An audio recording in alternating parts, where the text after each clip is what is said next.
We have an update on the AEW Devil identity, plus Jade Cargill's WWE status, latest, and the future plans for a top AEW team may have been revealed. It's all in the Cultaholic wrestling news right now. Oh, he's the devil. He's the devil. Who's the devil? I tell you. Who is the devil? Who is the devil? That is a question that has plagued us all. A report from Fightful Select says that not only have AEW already decided who is under the mask of the devil and, of course, the devil's associates, but the wrestlers in question have been filming the segment under the hoods rather than AEW just using stand-ins ahead of an eventual reveal. Because one thing that we talked about was the possibility that the lads in the masks may not necessarily be the lads in the masks at the end. Yeah, I feel like last week, one of them looked like Wardlow, Tom. One of them, to me, looked a little bit like Wardlow, so I'm placing money that Wardlow's going to be at least one of them.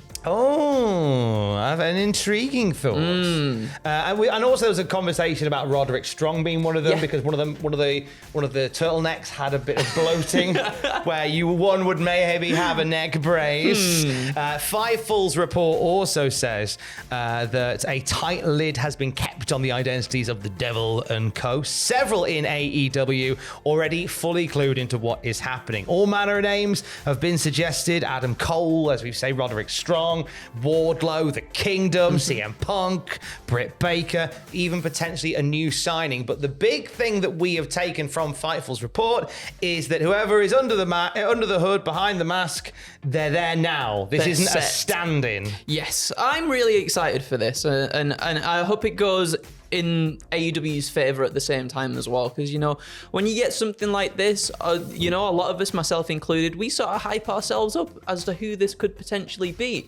and I really do want the payoff to be something that is great for AEW and also great for the story itself as well. Maybe it is the simple thing. Maybe it is just Adam Cole and he's like pulling the strings, the puppet strings and whatnot from healing up behind the scenes. I'm interested. I wonder if this weekend, will be a little bit more clearer on who is under those masks. There's a series of mysteries floating around AEW, a veritable mystery machine, if you will. And not only who will be the new signing popping up at Full Gear, but also the identity of the devil. As you did so beautifully in the first video, give us some wrong answers down there as who the devil you think might be. The worse, the better. Jade Cargill flavoured news. She's conspicuous by her absence from the Performance Centre as of late. PW Torch have updated us, haven't they, Andrew? Yeah, so a report from PW Torch states that there are no issues with Jade Cargill. The lack of appearances is likely due to WWE keeping her off TV until they figure out a debut storyline or match for her. Cargill has been busy training at WWE's Performance Center in recent weeks, and although some reports suggested Cargill has been absent from the PC, this is not believed to be the case, with Cargill training in a different part of the facility to where NXT prep goes down.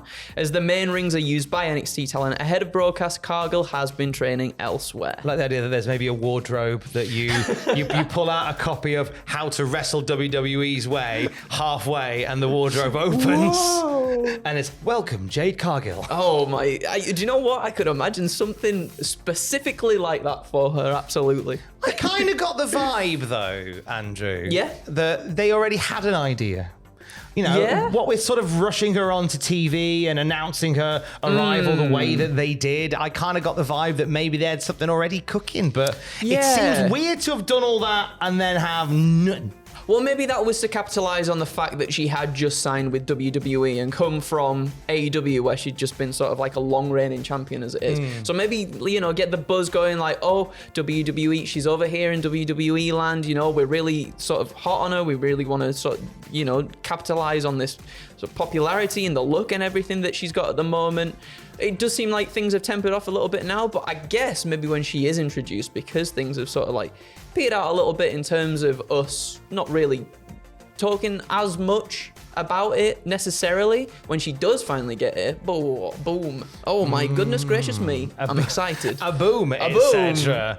Possible future plans for an AEW team we're going to share with you in the next couple of minutes. But as we say hello to Jade Cargill, it looks like we're saying farewell for now to Mickie James in Impact/TNA Wrestling. Her profile has changed on the official website. She's no longer listed in the active competitors section. A report from PW Insider Elite says that James is taking a break from Impact/TNA Wrestling. The relationship between James and Impact is fine. James could walk back into the Impact zone. What's she doing here, Maggle? At any time. I think that Mickey's being very selective when she pops up at the moment. She's done so much for the Knockouts locker room. Yeah. I don't mind her being a bit more of a special attraction nowadays. Definitely, but like she can still go so well. I think, what is she, like 44 or something like that? And she's absolutely bossing it. She had that match with Trinity at Bound for Glory not that long ago either, and it was amazing. And she showed the pictures after the match and everything of like all the bruises and stuff all on her arms, and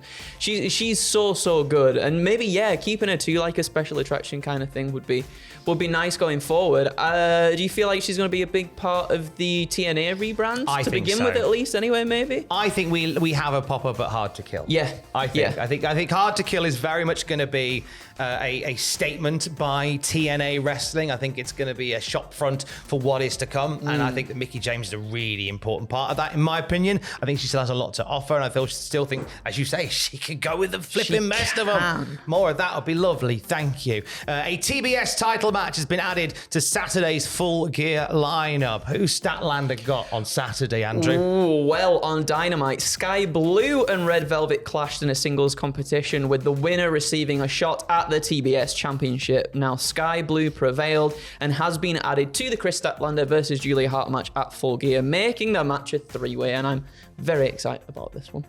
Very excited about this one. We go in depth to Fraser Porter and I on who's winning what's on predictions a little bit later on today. 9 pitches already waiting for you on the channel. Fine work as per. That's what we all thought. Live reactions on Saturday night with Fraser and myself. What happened and the WTF moments for Full Gear as well. It's a Full Gear kind of weekend. As we end with a story about a popular AEW team. In fact, a popular team, full stop. What happens to the Hardy Boys from here? Not the Likely Lads. 2 popular, very popular AEW stars who popped up on Ring of Honor when they were taping for ROH on Dynamite last night. It's their first ROH match since Supercard of Honor back in 2017. And this could potentially be where they fit for a while. I think the Hardys doing stuff for Ring of Honor, I think, is a really good shout. Yeah, for sure. I mean, you know, if AEW is sort of treating it perhaps more as like a developmental thing for other talent, for younger talent and everything, having them there is nothing but a good thing, right? To sort of bolster the tag team division and the talent that they've got on that roster there. Yeah, I think it could very well be a good thing, especially if they're not necessarily being utilized so much on AEW TV itself, you know, your Dynamites, your Rampages and your Collisions and everything, and then that gives time for other people to do stuff too. If AEW are holding all the belts hostage, at least give them some of your wrestlers instead. Yeah, there you go. It's the nicest thing to do. More wrestling news throughout the day at Cultaholic.com. Keys! I love you, bye.